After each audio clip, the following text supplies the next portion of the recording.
Bismillahirrahmanirrahim. Assalamualaikum warahmatullahi wabarakatuh. Alhamdulillahi rabbil alamin. Wabihi nasta'inu ala umuri dunya waddin. Wa sallallahu ala nabiyyina wa sayyidina Muhammadin wa ala alihi wa sahbihi ajma'in. Amma ba'd. Yang kami hormati Pak Tariq beserta keluarga, hafizahumullahu ta'ala. Yang kami hormati para asatidzah yang berkenan untuk hadir, para hadirin, para hadirat, dan juga segenap pendengar serta pemirsa rahimani wa rahimakumullah. Kita panjatkan puja dan puji syukur kehadirat Allah Subhanahu wa taala pada kesempatan pagi menjelang siang yang berbahagia kali ini, tanggal 29 Muharram 1446 Hijriah atau yang bertepatan pada tanggal 4 Agustus 2024. Kita kembali diberi kekuatan, kesehatan, hidayah serta taufik dari Allah Jalla wa Ala, sehingga kita bisa menghadiri pengajian umum di Masjid Baitul Munawwarah di Tambak Banyumas ya. Tambak itu kecamatan ya. Ya. Desanya apa? Karangpetir. Di Desa Karangpetir, Kecamatan Tambak, Kabupaten Banyumas. Kita berharap semoga Allah Subhanahu wa taala berkenan untuk melimpahkan kepada kita semuanya ilmu yang bermanfaat sehingga bisa kita amalkan sebagai bekal untuk menghadap kepada Allah Jalla wa Ala. Allahumma amin. Salawat dan salam semoga senantiasa tercurahkan kepada junjungan kita Nabi Agung Muhammad sallallahu alaihi wasallam, kepada keluarganya, sahabatnya, dan umatnya yang setia mengikuti tuntunannya hingga akhir nanti. Jamaah sekalian rahimani wa rahimakumullah. Sebagaimana yang telah dipublikasikan, tema kita hari ini adalah ilmu jalan keselamatan. Ilmu jalan keselamatan. Kenapa kita membicarakan tentang keselamatan? Karena semua orang pengen selamat. Walaupun namanya bukan selamat. Ada yang namanya selamat? Saya mungkin Pak nggak ya? Walaupun nama kita bukan selamat, tapi kita pengen selamat. Karena keselamatan bukan monopolinya Pak Slamet. Ya. Gak ada di antara kita yang pengen celaka. Betul? Betul. Tapi masalahnya, supaya selamat, pengen tok tidak cukup. Kita semua pengen selamat. Apakah setiap yang pengen selamat mesti selamat? Jawabannya belum tentu. Kenapa? Karena untuk mencapai keselamatan ada jalannya.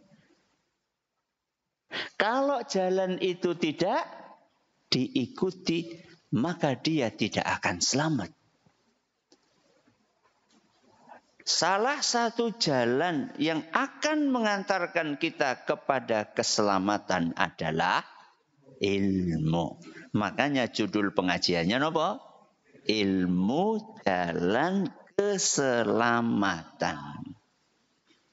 Kita ini hidup di dunia adalah sedang meniti sebuah perjalanan. Dan perjalanan ini jauh. Walaupun antara satu orang dengan orang yang lainnya mungkin lama perjalanannya beda-beda. Betul? Ada yang perjalanannya cuma 30 tahun. Ada yang lama perjalanannya 60 tahun. Ada yang lama perjalanannya 80 tahun, orang mati-mati. Ya. Bahkan ada yang perjalanannya cuma 1 hari. Lahir, mati. Betul? Jadi mati itu nggak usah nunggu tua. Kayak kelapa. Kayak apa? Kelapa. Namanya kelapa itu jatuh dari pohon, orang nunggu kiring. Kadang-kadang bluluk wis tiba. Betul? Bluluk, cengkir, degan, rambil, apa? Kiring. Nah, apa? Apa? Cumplung. Oh, dipangan bajing. Gue sih kecelakaan gue. Yang namanya orang mati nggak mesti tua. Kising degan-degan ki. Siap-siap. Jadi kudu nunggu. Jadi kiring. Ya.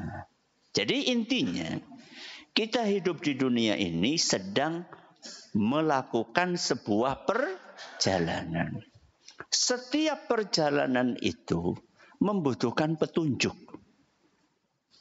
supaya sampai kepada tujuan. Jadi ketika kita akan melakukan sebuah perjalanan, kita harus tahu satu, tujuannya kemana. Yang kedua, jalan yang mengantarkan ke tujuan itu. Membutuhkan pinten? 2. Satu apa? Tujuan. Yang kedua, jalan. Kita tuh harus tahu tujuan kita kemana. Contoh misalnya. Saya dari Purbalingga. Berangkat ke sini harus tahu tujuannya kemana. Tujuannya ke masjid. Orang kur tambak toh. Tambak kan amba. Masjid Baitul Munawwarah di desa Karangpetir, Kecamatan Tambak, Kabupaten Banyumas. Sudah ditentukan apanya? Tujuannya. Cukup? Enggak. Harus tahu jalannya. Karena kalau enggak tahu jalannya, pengennya ke Tambak, salah jalan sampai ke Cilacap. Setiap perjalanan membutuhkan satu tujuan, yang kedua jalan. Perjalanan yang cuma 1,5 jam. Saya dari Purbalingga ke sini kira-kira 1,5 jam. Itu harus tahu tujuan dan jalan. Perjalanan hidup kita itu bukan 1,5 jam. Tapi puluhan tahun. Kok enggak tahu tujuan, enggak tahu jalan, maka kemungkinan tersesat. Betul? Maka kita harus tahu ilmu tentang tujuan kita dan ilmu tentang jalan untuk mencapai tujuan. Berarti ilmunya ada berapa? Ada 2. Satu ilmu tentang apa? Tujuan. Yang kedua, ilmu tentang jalan yang mengantarkan kita kepada tujuan. Pertanyaannya. Yang pertama, ilmu tentang tujuan. Tujuan kita apa? Jalan yang mengantarkan kepada tujuan, jalan itu apa? Satu, ilmu tentang tujuan. Tujuan kita adalah bertemu dengan Allah Subhanahu wa ta'ala. Kenapa? Bertemu dengan Allah. Jalannya bagaimana? Jalannya adalah ibadah. Maka yang harus dipelajari oleh setiap manusia. 1, ilmu tentang Allah. 2, ilmu tentang ibadah. Kita ulangi. Berapa ilmu? Apa yang pertama? Ilmu tentang Allah. Yang kedua? ilmu tentang ibadah. Yang pertama adalah tujuan, yang kedua adalah jalan. Dan dua hal ini diisyaratkan di dalam Al-Quran surat Az-Zariyat ayat 56. Siapa sing hafal? Angkat tangan. Masya Allah. Dapat hadiah. Barakallahu fiik. Ayat tadi jenengan tahu? Wa ma khalaqtul jinna wal insa illa liya'budun. Ora sing ngacung dene. Masalahnya orang hafal Ustaz surat apa? Ayat pira. Itu pentingnya ngafal. Surat apa wau? Az-Zariyat. Ayat pinten? 56. Wa ma khalaqtul jinna wal insa illa liya'budun. Sungguh kami, sinten kami? Allah. Tidak menciptakan jin dan manusia kecuali hanya untuk beribadah kepadaku. Sinten? Allah. Jadi tujuan kita Allah. Sarananya, jalannya adalah ibadah. Berarti kita butuh berapa ilmu? 2. 1. Ilmu tentang Allah, ma'rifatullah. Yang kedua, ilmu tentang ibadah yang mengantarkan kita kepada Allah. Kita bahas satu persatu. Ilmu tentang Allah. Sebelum kita beribadah, kita harus tahu kita ini beribadah kepada siapa. Alias kita harus mengenal Allah itu siapa. Oke, kalau jenengan ditanya, Allah itu siapa? Jawabnya apa?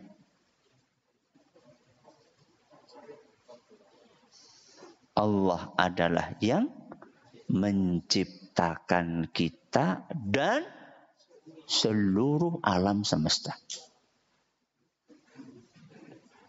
Kenapa kita menyembah Allah? Kenapa kita beribadah kepada Allah? Ya karena Allah yang menciptakan kita. Allah yang menghidupkan kita. Allah yang mematikan kita. Allah yang kalau kita sakit, dialah yang menyembuhkan kita. Allah yang kalau kita sedang galau, maka dialah yang mampu untuk menghilangkan kegalauan di dalam hati kita. Allah lah yang memberikan kita seluruh kebutuhan yang kita butuhkan. Nafas yang ngasih sinten? Allah.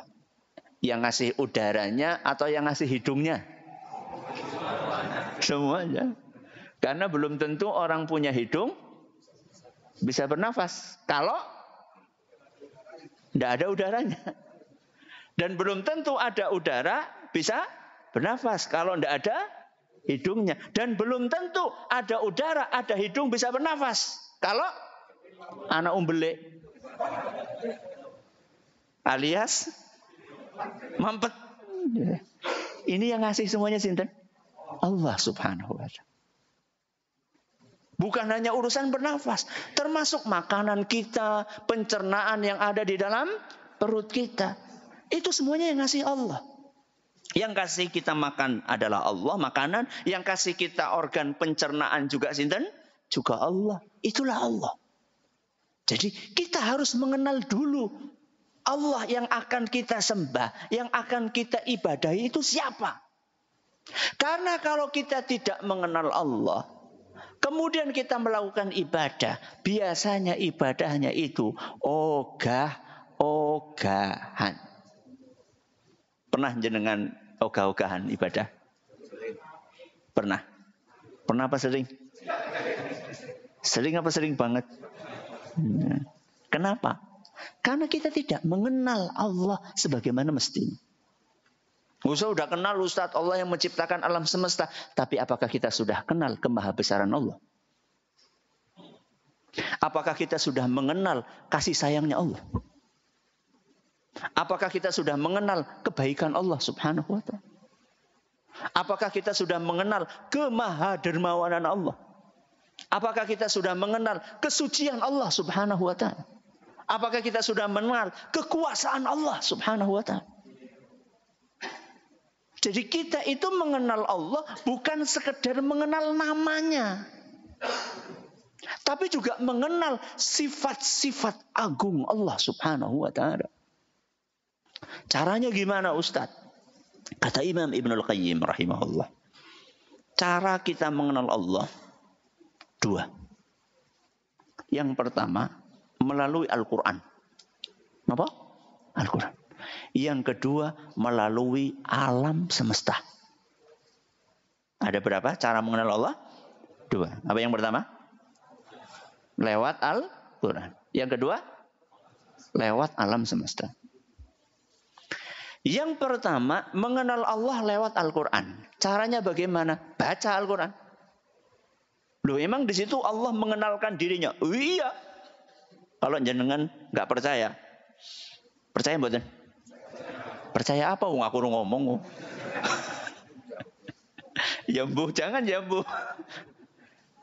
Jenengan percaya atau tidak? Ada satu hal. Setiap halaman di mushaf Al-Quran pasti ada hal tersebut. Apakah itu? Asmaul Husna. Jenengan buka, acak. Ya, nanti jenengan pulang ke rumah, punya Al-Quran enggak? Punya enggak? Angkat tangan yang enggak punya Al-Quran. Punya semua ya? Masya Allah. Angkat tangan yang setiap hari baca 1 juz. Loh, ini pada orang angkat tangan sih kepriwe. Berarti ini ngomong Al-Quran gue ngapa? Seperangkat alat sholat. Apa gue? Mahar. Ya. Nganti spraynya sih dibungkus. Saking ora tahu, dinggo ora tahu diwaca. Ya, naudzubillah min. Mudah-mudahan di sini tidak ada, nggih. Nggih? Nggih, tidak ada gitu ya. Apa tadi? Setiap halaman pasti ada apanya? Asmaul Husna. Pasti. Nanti jenengan buktikan. Pulang ke rumah, buka Al-Quran halaman berapapun. Bahkan kadang-kadang satu halaman itu gak cuma satu. Bisa sampai belasan. Contohnya? Surat Al-Hasyr. Ayat terakhir. Ayat-ayat terakhir. Al-Malikul Qudusus Salamul Mu'minul Muhaiminul Azizul Jabbarul Mutakabbir. Itu coba jenengan hitung. Itu ada belasan. Bahkan mungkin sampai 20. Satu halaman bisa sampai sekian belas nama Allah subhanahu wa ta'ala. Itu tujuannya apa? Bahkan kita baru buka halaman pertama Al-Quran. Langsung ketemu Asmaul Husna. Nopo jajal? Ayat pertama yang muncul di Al-Quran apa? Bismillahirrahmanirrahim. Berapa nama di situ? Jajal hitung. Berapa? 2? 3? Yakin 3? 3 apa 2? 2 apa 3? Terjadi perbedaan pendapat. 2 apa 3? Ya 3 lah. Bismillah. Apa? Allah. Ar-Rahman. Ar-Rahim. 3 nama. Baru ayat pertama kita buka dalam Al-Quran. Langsung ketemu Asmaul Husna. Belum ada perintah tentang sholat. Belum ada perintah tentang zakat. Belum ada perintah tentang birrul walidain. Itu isyarat dari Allah subhanahu wa ta'ala. Sebelum kita beribadah kepada Allah, kenali dulu Allah itu siapa. Allah adalah Allah. Apa artinya Allah? Yang satu-satunya yang berhak disembah. Allah itu artinya al-ma'bud bihaqqin. Satu-satunya yang berhak disembah. Begitu kita membuka, oh Allah satu-satunya berhak disembah, berarti kita tahu selain Allah tidak boleh disembah. Semulia apapun, seistimewa apapun. Karena selain Allah itu makhluk. Sedangkan Al-Khaliq cuma Allah subhanahu wa ta'ala. Ar-Rahman. Sama apa? Ar-Rahim. Biasanya kalau di bahasa Indonesia diterjemahkan apa? Maha pengasih, maha penyayang. Saya tanya sama jenengan. Bedanya pengasih sama penyayang apa? Apa bedanya? Pengasih umum, penyayang khusus. Berarti tidak setiap yang dikasih disayang. Tapi setiap yang disayang mesti dikasih. Begitu? Iya, Pak? Ya. Berarti ada enggak orang yang tidak beriman tapi dikasih? Ada? Iya, banyak. Wong ora salat tapi sugih, wonten? Endi wonge? Ora mangkat, Ustaz. Tapi setiap yang disayang pasti dikasih. Berarti saben wong salat mesti sugih. Hah? Kan yang namanya dikasih enggak melulu kekayaan. Saya tanya sama jenengan. Keimanan. Napa? Keimanan. Itu dikasih atau tidak? Dikasih. Siapa yang ngasih? Allah. Kekayaan. Dikasih atau tidak? Dikasih. Siapa yang ngasih? Allah. Pertanyaannya. Keimanan dengan kekayaan. Mahal mana? Yakin? Yakin? Kenapa yakin? Karena keimanan inilah yang akan mengantarkan kita kepada keselamatan di dunia dan di akhirat. Belum tentu orang kaya selamat. Di mana? Di dunia apa di akhirat? Di dunia atau di akhirat? Berarti di dunia mesti selamat? Belum tentu. Orang kaya masuk penjara? Banyak. Tapi orang beriman mesti selamat. Di mana? Di dunia dan di akhirat. Maka keimanan lebih mahal daripada kekayaan. Jangan pengen yang mana? Iman atau kaya? Karepe. Nek milih, nek kon milih. Iman. Mudah-mudahan semuanya beriman. Dan kaya. Lebih seru. Inilah cara mengenal Allah yang pertama. Lewat apa? Al-Quran. Makanya Al-Quran itu tidak cuma dibaca. Tapi dipahami. Terus diamalkan. Oke? Jangan merasa puas sampai level bisa membaca Al-Quran. Tapi naikkan level kita. Setelah bisa membaca Al-Quran, berusahalah untuk memahami.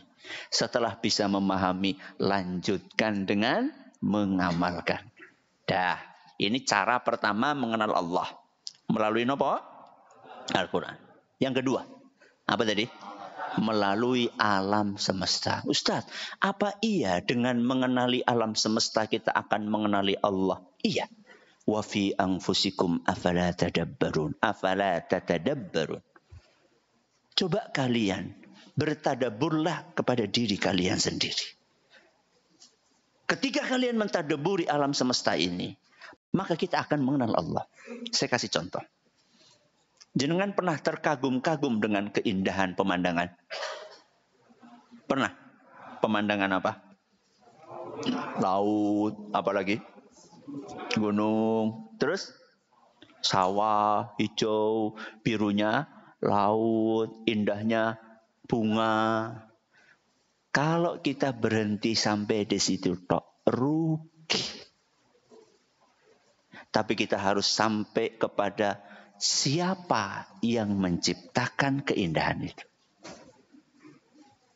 Yang menciptakan keindahan itu pasti lebih indah. Paham? Karena salah satu nama Allah adalah Al-Jamil.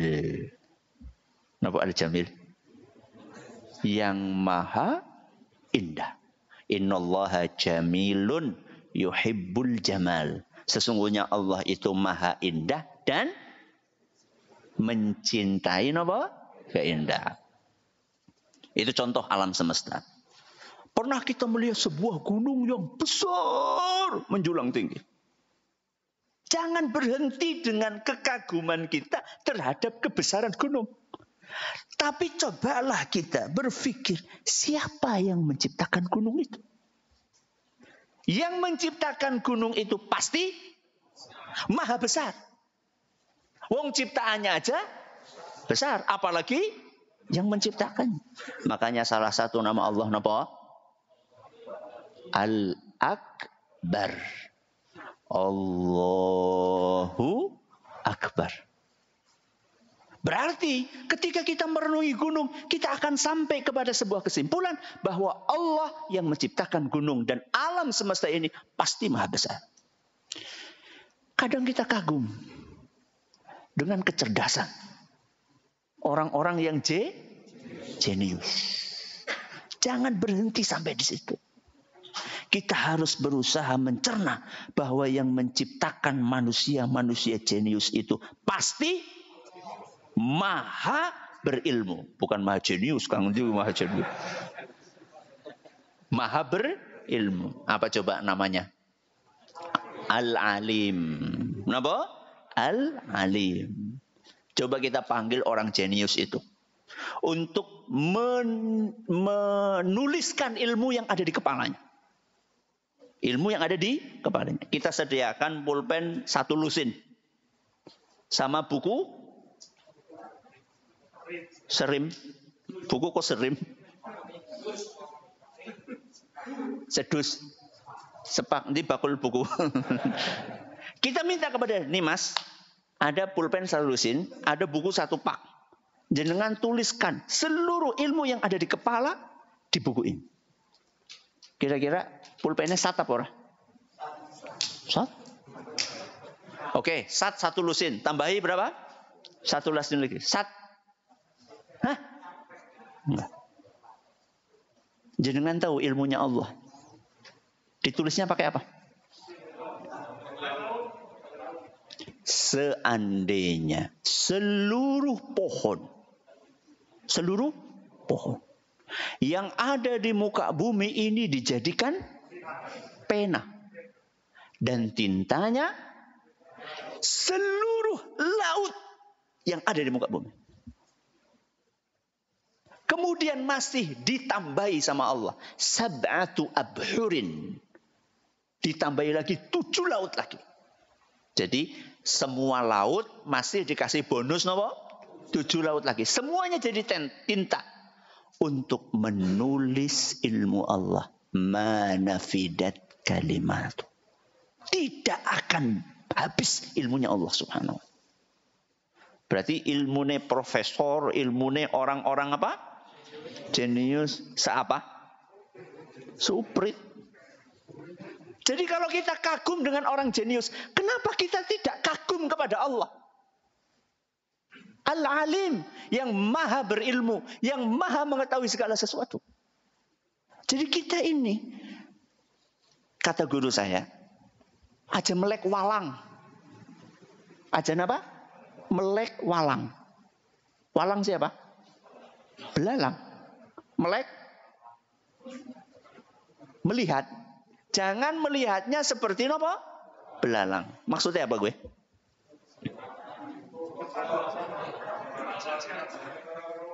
Belalang itu matanya gimana?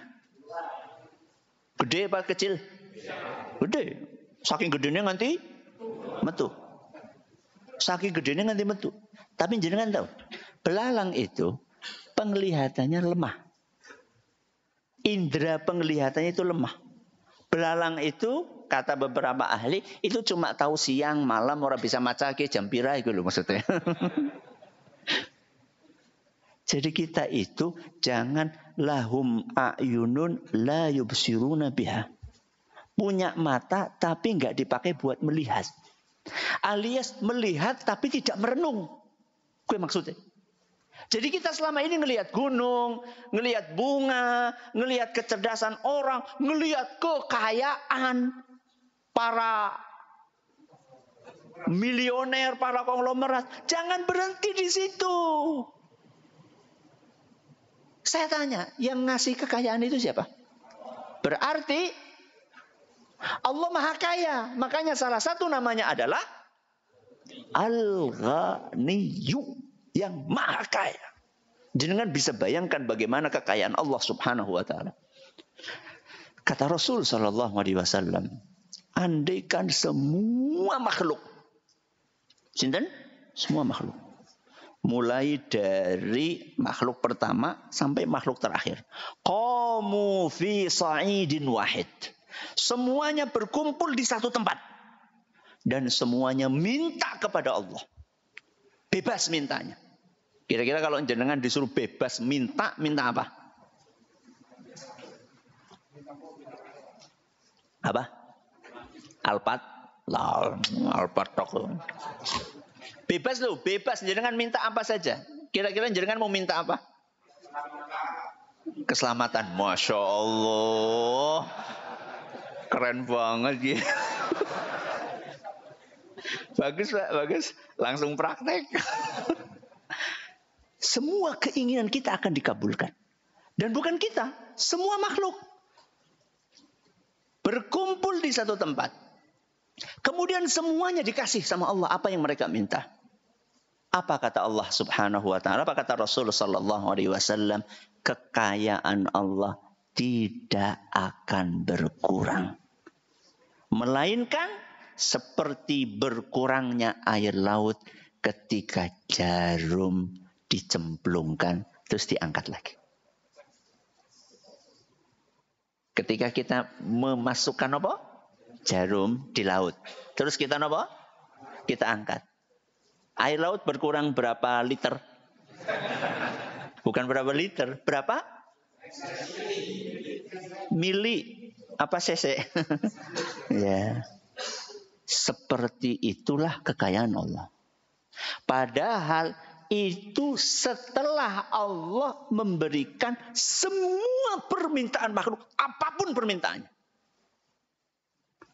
Maka kok kalau kita pengen kekayaan, kok perginya ke kuburan? Salah alamat, bro.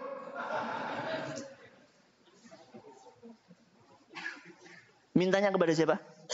Allah. Allah itu Al-Ghani. Allah yang Maha Kaya. Al-Hamid, yang Maha terpuji. Dan Allah pula yang mengatakan, Ud'uni astajib lakum. Berdoalah kepadaku, aku akan kabulkan. Jadi ilmu yang pertama yang kita butuhkan apa? Ilmu tentang Allah. Cara mengenal Allah, satu, lewat Al-Quran. Dua, lewat alam semesta. Kita pindah ilmu yang kedua. Apa tadi? Ilmu tentang ibadah. Loh Ustaz, mau beribadah harus ada ilmunya. Harus. Kenapa? Karena Allah sudah menjelaskan cara beribadah. Beribadah itu tidak boleh sesuai selera alias sekarepe dewek. Niku mboten parang. Loh di mana Ustaz Allah menjelaskan tata cara ibadah? Loh silakan baca surat Al-Kahfi. Ayat pinten? Ayat 110. Siapa yang bisa? Saya kasih hadiah. Aja buka. Ayat terakhir surat Al-Kahfi. Ini pada macam surat Al-Kahfi apa sih? Angkat tangan, angkat tangan. Apa dikasih bocoran awalnya? Famangkana. Ayo, angkat tangan.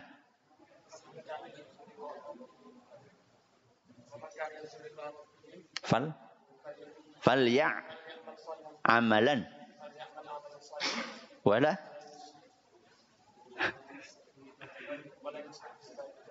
Masya Allah. Monggo silakan. Barakallahu fiik. Apa kata Allah? Faman kana yarju liqa'a rabbih. Barang siapa pengen ketemu Allah. Itu tujuan. Apa? Tujuan. Apa kata Allah? Faman kana yarju liqa'a rabbih falyamal amalan sholihan wala yusyrik bi'ibadati rabbih ahada. Hendaklah dia beramal saleh dan tidak menyekutukan Allah dengan suatu apapun. Kesimpulannya, aturan ibadah itu harus ikhlas dan sesuai tuntunan. Kenapa? Sesuai tuntunan. Kita ulangi. Ibadah yang sesuai aturan yang bagaimana? Dan yang sepi. Ibadah yang sesuai yang sesuai aturan bagaimana? Ikhlas sesuai tuntunan Rasulullah sallallahu alaihi wasallam. Itu caranya. Jadi nggak boleh kita sembarangan. Saya tanya sama jenengan, karyawan di perusahaan disuruh kerja. Terus kerjanya apa? Sekarepe dhewek. Kon mlebu jam itu mangkatnya jam 09.00. Kon bali jam 4, jam 2 wis laut. Ya. Kon nyapu malah ngepel. Kira-kira karyawan itu bertahan lama atau tidak? Enggak. Bentar saja dipecah. Kalau kita beribadah kepada Allah enggak sesuai aturan, enggak diterima. Mubadir apa betul? Mubadir, muspro. Saya kasih contoh nih. Dalam hadis riwayat Bukhari dan Muslim. Abu Hurairah. Siapa yang tahu namanya Abu Hurairah?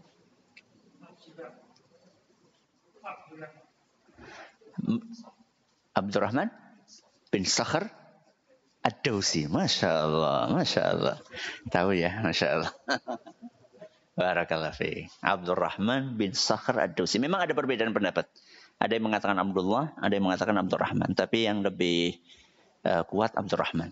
Abdurrahman bin Sakhr Ad-Dawsi radhiyallahu anhu. Abu Hurairah cerita. Pada suatu hari Nabi SAW masuk ke masjid. Masuk apa? Masjid. Masjid apa?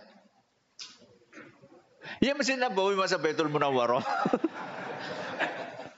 Masjid Nabawi. Setelah Nabi SAW masuk, ada sahabat yang masuk. Ada sahabat yang masuk. Masuk masjid kan sunnahnya apa?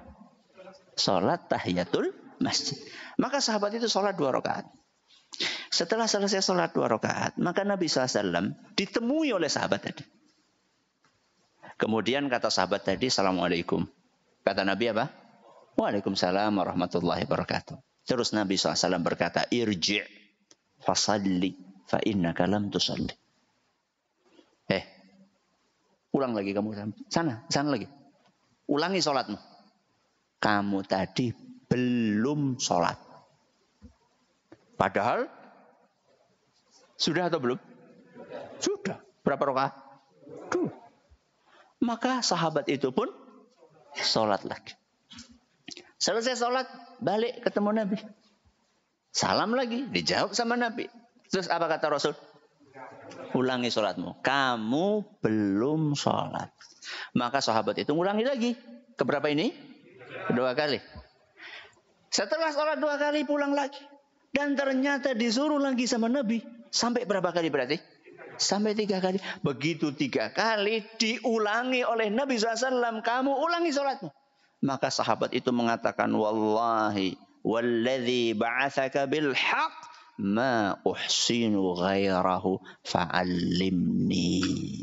Wahai Rasul, demi Allah, saya enggak tahu cara sholat, kecuali seperti tadi. Berapa kali tadi? 3 kali. Maka ajarkan kepadaku cara sholat. Terus Nabi SAW ajarkan cara sholat. Mulai dari takbiratul ihram sampai apa? Salam. Pertanyaannya, sahabat tadi, kenapa sholatnya nggak dianggap? Karena nggak sesuai aturan. Makanya Nabi ngasih tahu cara sholat tuh kayak gini. Wasjud hatta tatma'inna sajidan. Kalau kamu sujud gue sing tuma'ninah. Nek rukuk sing tuma'ninah. Ada nggak orang rukuk nggak tuma'ninah? Oke, apa maning Ramadan? Wong terawih gue balapan. Betul? Ya. Jamaah golek sing paling cepet. Nek sampai salah masjid kapok. Nyari masjid yang lain, jebule imamnya pada.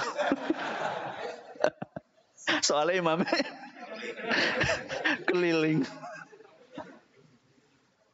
Salat itu ada aturannya. Sahabat tadi masih mending. Kenapa mending? Kenapa mending? Karena mau bertanya dan ada yang ngajari. Sehingga besok-besoknya sholatnya benar. Yang mengerikan adalah kalau ucapan tadi irji fasalli fa innaka lam tusalli, kamu belum sholat. Andaikan ucapan itu disampaikan di hari kiamat, kamu belum sholat, kamu belum puasa, kamu belum zakat, kamu belum haji. Padahal merasa sudah sholat, sudah haji, sudah apa lagi tadi? Puasa, sudah zakat. Tapi semuanya tidak dianggap gara-gara gak sesuai aturan. Masih mending sahabat tadi. Ketika hidup sudah ditegur. Dan dia mau memperbaiki diri. Nanti kalau sudah hari kiamat, baru dikatakan kamu belum sholat. Apa yang bisa dilakukan? Tidak ada. Cuma menyesal. Karena nggak bisa lagi belajar. Hari kiamat sudah nggak ada pondok. Pondoknya udah hancur. Idza zulzilatil ardu zilzalah, hancur pondok, masjid, apalagi radio, sudah tidak ada, habis semuanya. Dan sudah nggak ada kesempatan untuk beribadah. Beribadah itu kesempatannya sekarang. Makanya Bapak Ibu yang kami hormati, sinau, kenapa? Sinau, belajar. Belajar cara sholat, belajar cara puasa, belajar cara zakat, belajar cara wudu. Makanya Rasulullah SAW itu berpesan apa? Shollu kama ra'aitumuni usolli. Sholatlah seperti kalian melihat aku sholat. Contoh Rasulullah SAW dalam sholat. Dari takbiratul ihramnya seperti apa Rasulullah caranya, bagaimana rukuknya beliau, bagaimana sujudnya beliau, dipelajari. Supaya apa? Supaya ibadah kita sesuai aturan. Oke. Agama kita apa cuma ngajari cara sholat? Hah? Enggak. Cara berumah tangga diajari enggak? Diajari. Maka kalau kita pengen selamat, setelah kita mempelajari cara sholat, cara puasa, cara zakat, ibadah-ibadah mahdhah, maka pelajari juga cara berumah tangga yang baik bagaimana. Sering rumah tangga rusak gara-gara nggak tahu aturan. Rumah tangga berakhir dengan perceraian karena suami tidak menunaikan kewajibannya sebagai seorang suami. Karena istri tidak menunaikan kewajibannya sebagai seorang istri. Padahal hak dan kewajiban berumah tangga sebagai seorang suami dan seorang istri, semuanya sudah dijelaskan di dalam agama kita.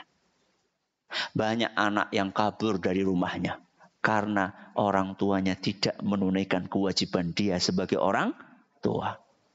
Banyak orang gagal dalam bisnisnya, tidak diberkahi karena dia tidak belajar bagaimana cara berbisnis yang diajarkan dalam agama kita. Banyak politikus yang hancur gara-gara berpolitik tidak sesuai dengan aturan agama. Maka belajarlah. Ilmu yang kita butuhkan ada berapa? Ada Dua. Apa yang pertama? Ilmu tentang Allah. Cara mengenal Allah ada berapa? Dua. Satu, lewat Al-Quran. Dua, lewat alam semesta. Ilmu yang kedua yang kita butuhkan, ilmu tentang ibadah. Ibadah yang benar adalah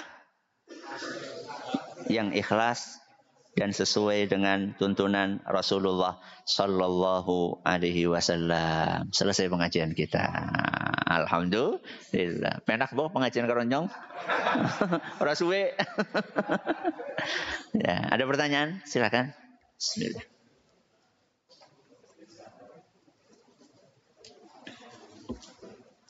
Tidak ada? Monggo.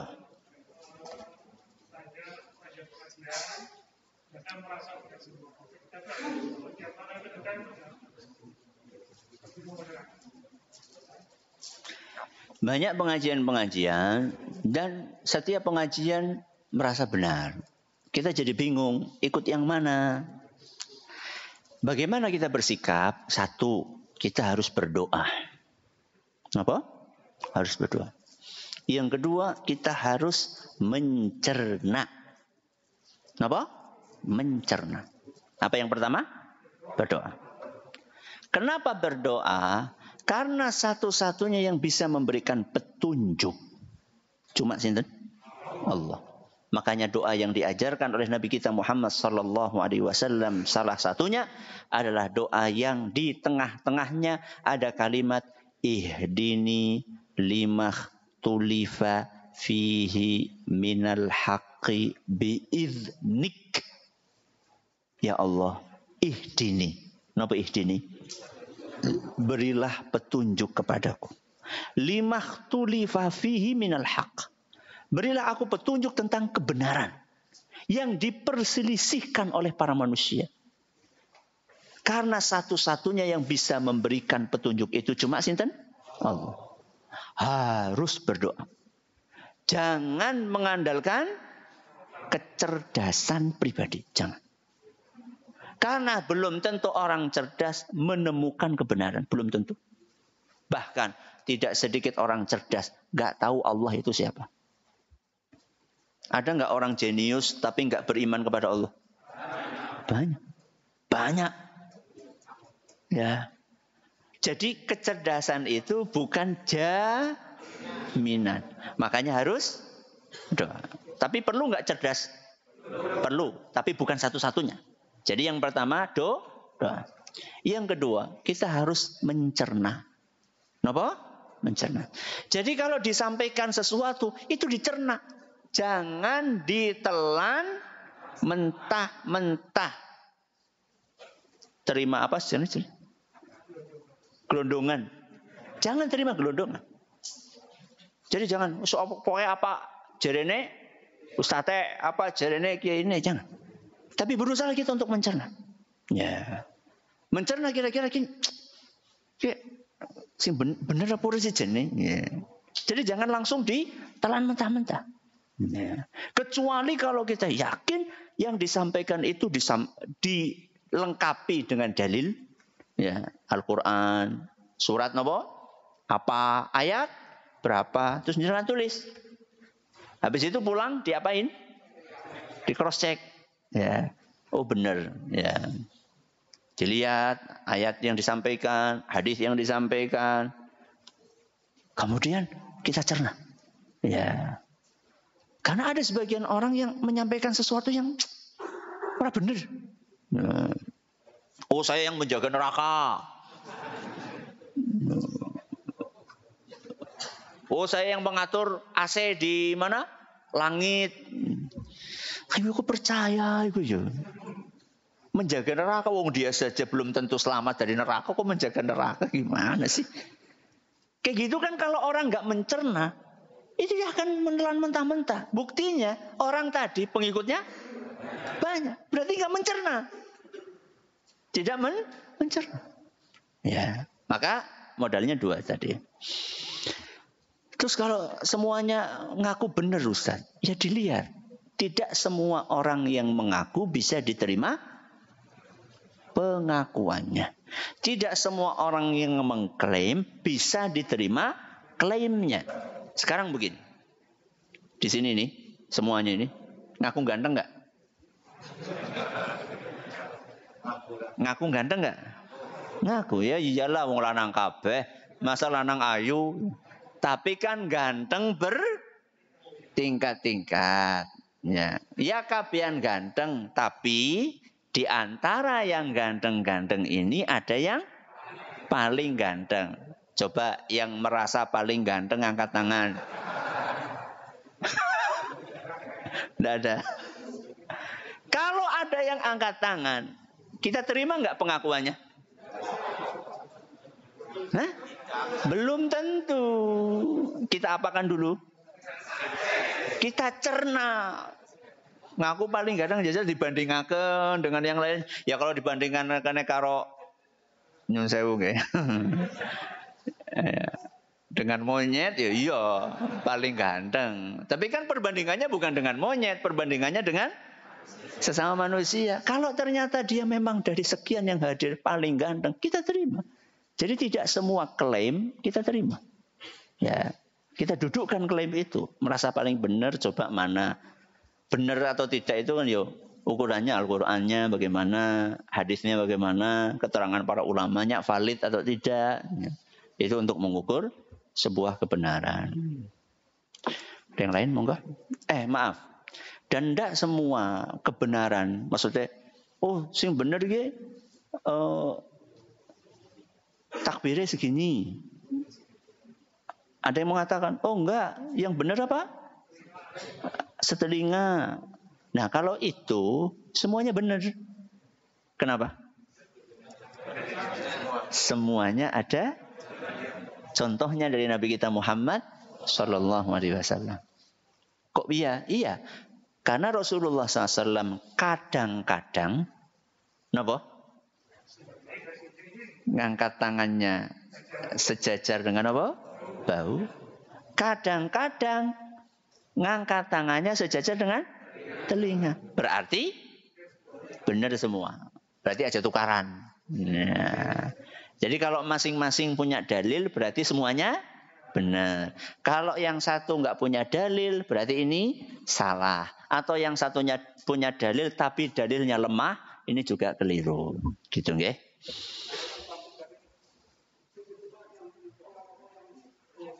Oh, itu juga dua-duanya boleh.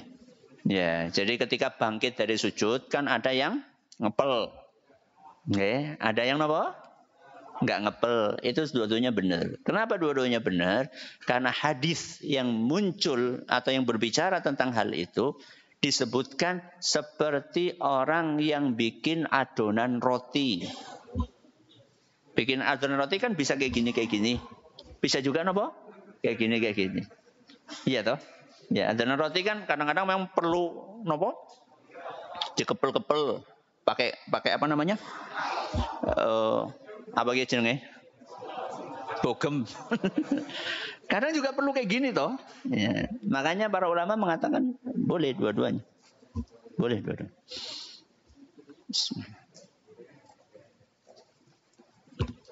Silakan.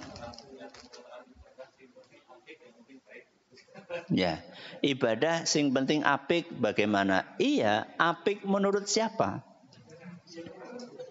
Kalau apik menurut awake dewek, belum tentu apik menurut orang lain. Jadi itu sangat nisbi itu apa ya? Relatif. Sangat relatif. Jadi baik menurut saya belum tentu baik menurut orang lain. Kalau kita kembalikan kepada selera masing-masing, gak akan ketemu. Maka baik itu adalah baik menurut Allah dan menurut Rasulullah SAW. Lo taunya Ustaz? Ya sesuai dengan Al-Quran. Menurut Allah berarti sesuai dengan Al-Quran. Menurut Rasulullah SAW berarti sesuai dengan hadis Rasul SAW. Jadi baik itu dikembalikan kepada apa yang baik menurut Allah dan menurut Rasulnya Sallallahu Alaihi Wasallam. Dan baik itu nggak cuma dilihat dari niat, nggak cuma dilihat dari niat. Karena niat baik saja tidak cukup. Saya tanya sama jenengan, ada nggak koruptor yang niatnya baik? Taunya Apa tahu korupsi? Koruptor niatnya baik. Ada. Apa niatnya? Pengen menafkahi keluarga. Saya tanya sama jenengan, pengen menafkahi keluarga. Niat baik atau buruk? Berarti korupsi tidak apa-apa. Caranya orang benar. Berarti nggak cuma menilai sesuatu dari niat. Caranya juga harus dilihat. Ya.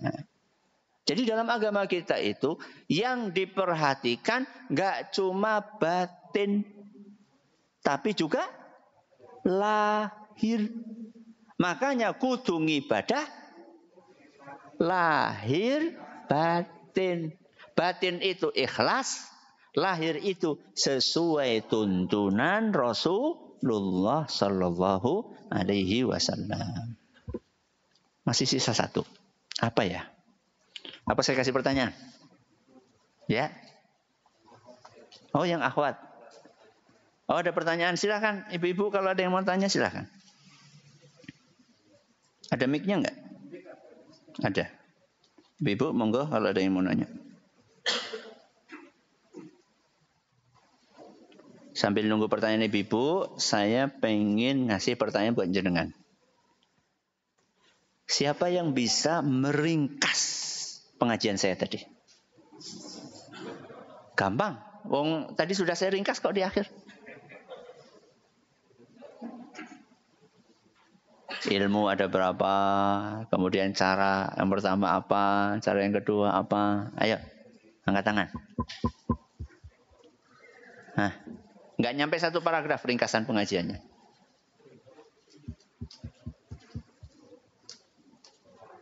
Kira sing jawab Tegawa Bali lho bukunya.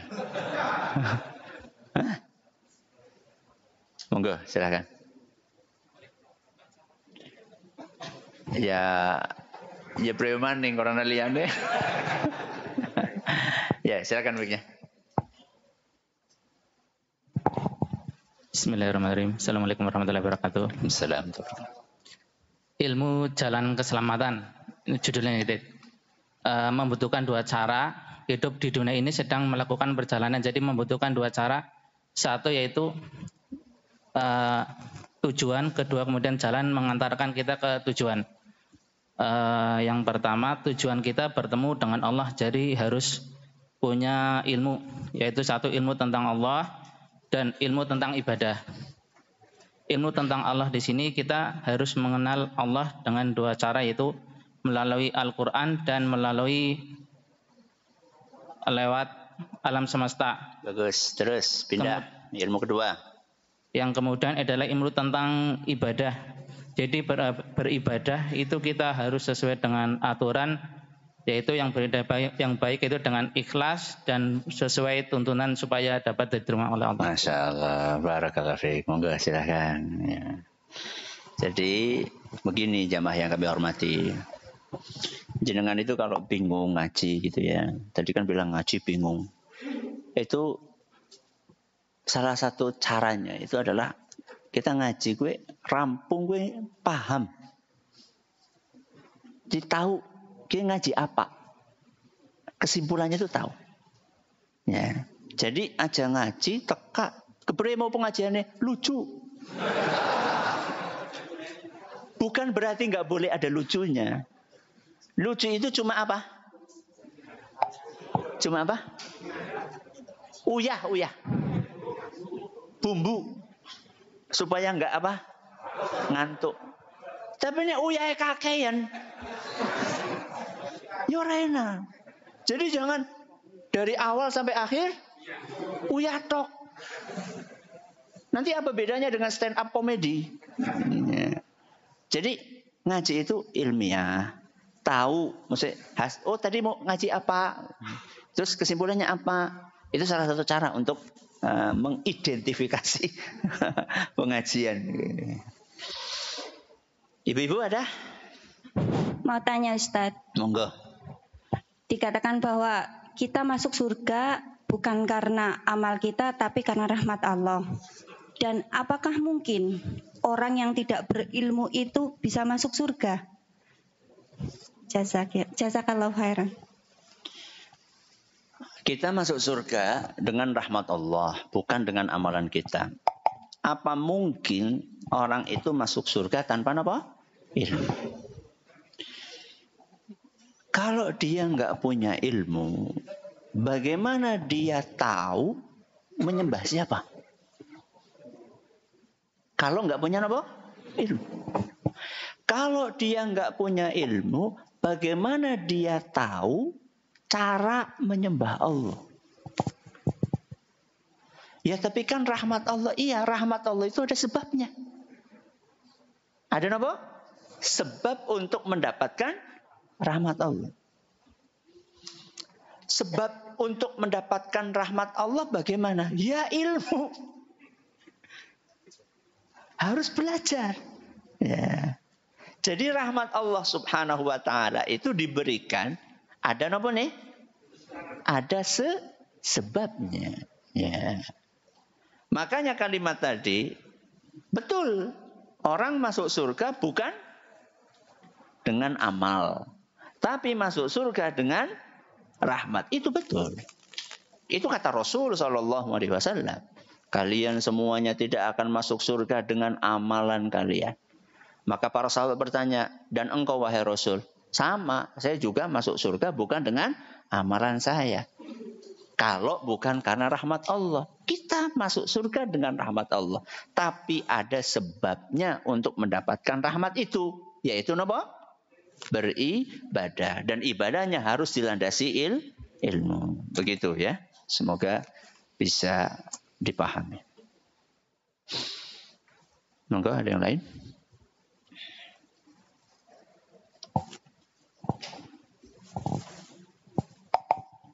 Tanya Ustadz. Monggo.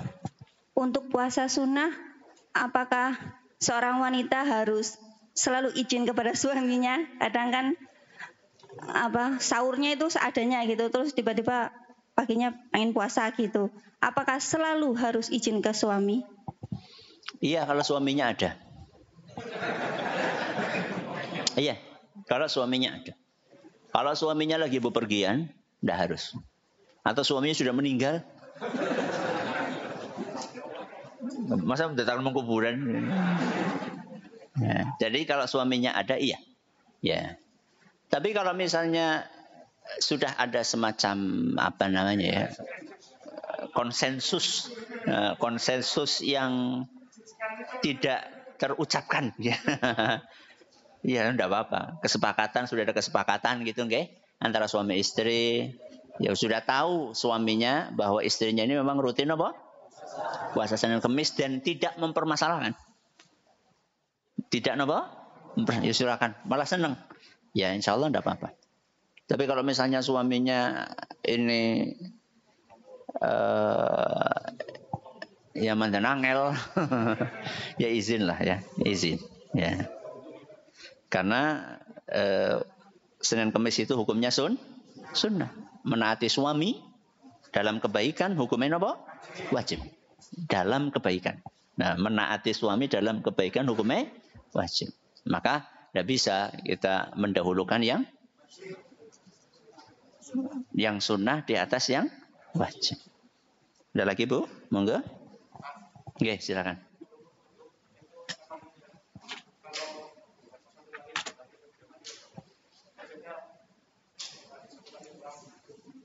Ya, terima kasih. Boleh enggak kita wudhu basuhnya cuma 1 kali? Boleh. Itu minimal. Boleh. Jadi ada minimalis, ya, ada maksimalis. Ya, minimal berapa?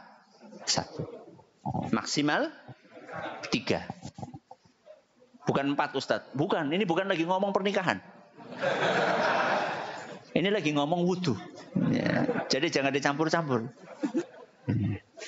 Jadi minimal berapa? 1.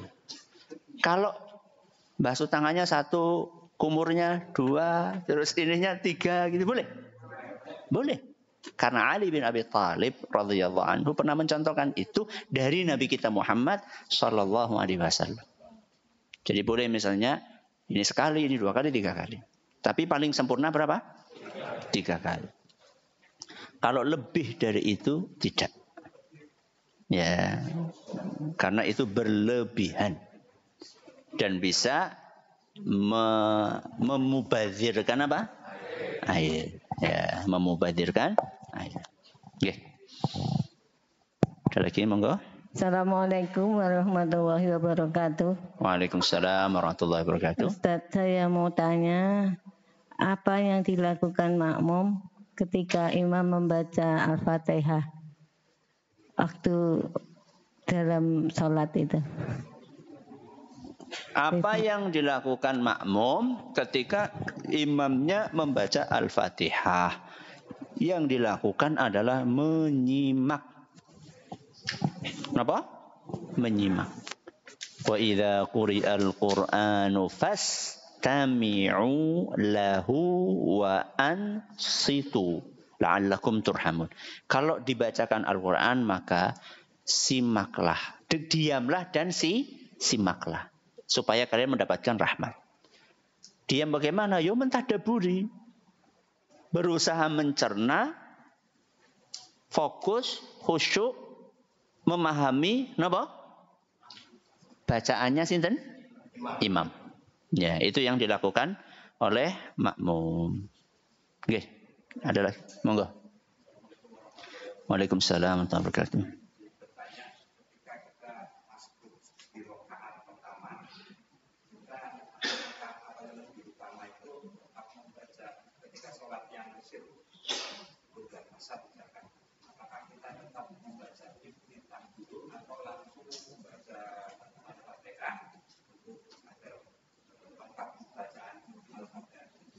Jenengan perhatikan, imamnya banter apa ora?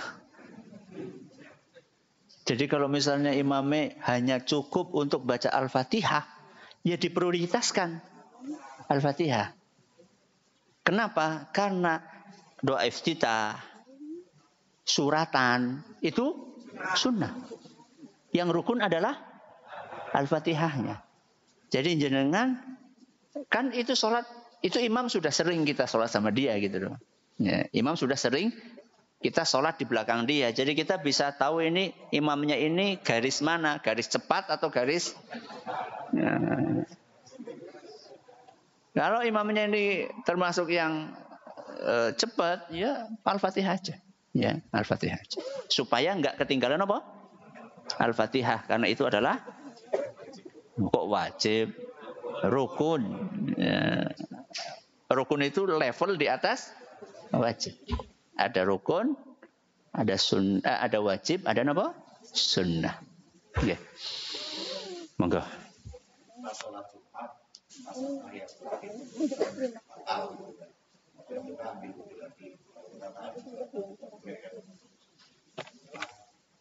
Angin, terus kita wudhu lagi, imam sudah selesai sholat Jumat, kita apakah sholat Jumat apa? Sholat dua rakaat apa? Zuhur juga. Tidak tahu saya. Kebetulan pas ayat-ayat itu kita buang angin gitu. Ya. Kalau tahan pun kita tidak boleh kan. Ya. Saya perlu baca dulu. Ya, saya tidak tahu. Wallahu a'lam. Ya. Yang lain? Monggo.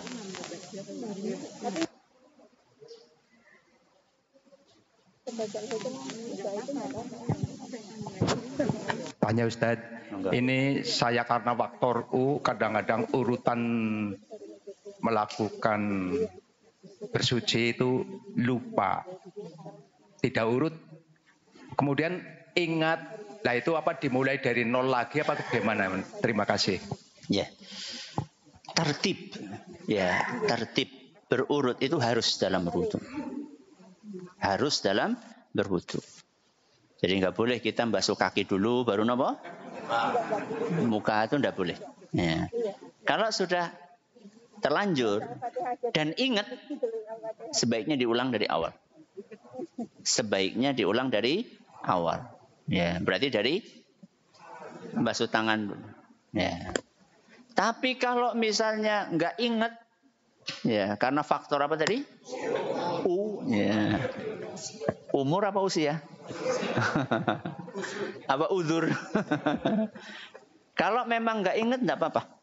Rabbana la tu'akhidna in nasina au akhtana. Ya Allah, jangan engkau hukum kami ketika kami lupa atau ketika kami keliru.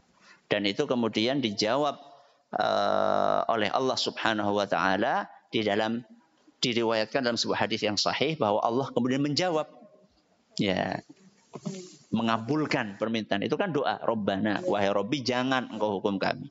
Kemudian dalam hadis diterangkan bahwa Allah menjawab, iya.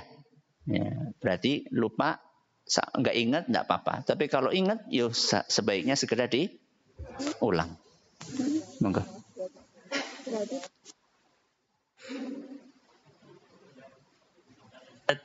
Tadi kan disebutkan bagaimana kita mengenal Allah itu kan dengan membaca Al-Quran dan memahami dan mengamalkan. Nah, mungkin karena keterbatasan ilmu saya cuma bisa membaca, dan untuk memahami itu harus bagaimana Ustadz biar bisa kita mengamalkan gitu. Ya. Bagaimana memahami Al-Quran? Level yang paling mendasar adalah membaca Quran terjemah. Membaca apa? Quran terjemah. Nanti kalau kita sudah membaca Quran terjemah, kita bisa naik kelas. Membaca tafsir yang ringkas. Membaca tafsir yang ringkas. Saya rekomendasikan sebuah kitab tafsir namanya At-Tafsirul Muyassar. Tafsir Muyassar. Ya, tafsir Muyassar. Muyassar itu artinya mudah. Tafsir yang mudah. Itu ringkas sekali. Jadi menjelaskan ayat dengan ungkapan-ungkapan yang simple. Ya. Itu setelah baca apa? Terjemah. Nanti baru setelah itu kita mau membaca tafsir yang lebih luas, tidak apa-apa. Jadi anjuran saya jangan langsung baca tafsir yang luas. Mbok nanti apa? Bingung. Ya. Tapi pesan saya begini. Harus punya guru. Harus punya apa? Guru. Harus berguru kepada ahlinya. Ya. Supaya apa? Kadang-kadang ayat-ayat itu kita sudah baca terjemahannya, kita masih belum paham. Bahkan kadang-kadang sudah baca tafsirnya, kita juga belum paham. Maka guru itu fungsinya apa? Menjelaskan kepada kita. Ini maksudnya apa toh? Ya. Ini maksudnya apa? Karena kadang-kadang kita baca ayat belum paham. Kayak tadi misalnya Bismillahirrahmanirrahim. Kita ketemu dengan Ar-Rahman sama apa? Ar-Rahim, Maha Pengasih, Maha Penyayang. Dalam bahasa kita, bahasa Indonesia, kasih sayang itu kan sering dijadikan satu. Ya, betul kan? Kasih sayang. Terus di sini kok dipisah? Pengasih sama apa? Penyayang. Bedanya apa? Nah ini kalau nggak ada gurunya, ya, kalau nggak ada gurunya bagaimana? Dan guru itu biasanya ketika menjelaskan sesuatu, dia itu akan berikan penjelasan yang paling mudah, yang gampang dicerna. Dan ketika dia bisa sampai sebuah kesimpulan yang mudah itu, biasanya guru itu sudah nopo? Sinaune dawa. Ya, banyak dia baca buku. Setelah dia banyak baca buku, terus dia apakan? Simpulkan, dia ringkas, dia sajikan kepada jamaahnya. Itu biasanya kayak gitu. Ya. Saya kasih ilustrasi ya. Saya punya pengajian tafsir, alhamdulillah. Sejak tahun 2000, saya pulang 2010. Ya, sekarang 2024, sekitar 14 tahun. Sampai surat Al-Infitar, betul. Sampai surat Al-Infitar. Dari Al-Fatihah, terus dari juz amma belakang. Itu waktunya ba'da maghrib sampai isya. Berarti berapa menit? 40 menit gitu ya. Itu kadang-kadang ya, untuk menyiapkan materi yang 40 menit itu kadang-kadang itu bisa harus baca 100 kitab tafsir. Mulai dari tafsir klasik sampai tafsir kontemporer. Untuk meramu apa mau? Materi pengajian. Berarti kalau kita ngaji pakai guru, beruntung nggak? Karena belum tentu kita bisa untuk baca sendiri. Jangankan 100 kitab tafsir, kadang-kadang ketemu satu tafsir aja kita bingung. Ini maksudnya apa? Gitu. Ini saya kasih ilustrasi aja. Masih banyak ulama-ulama. 100 itu dibandingkan ulama yang lain tidak ada apa-apanya. Ulama yang lain bisa lebih dari itu. Cuman saya pengen kasih ilustrasi saja bahwa berguru itu penting. Berguru itu penting. Jangan belajar agama otodidak. Apa otodidak? Belajar sendiri. Lu kan wisana bukunya Ustaz. Kadang-kadang belum tentu kita baca buku dan paham. Dan belum tentu pahamnya benar. Jadi belum tentu baca buku, paham.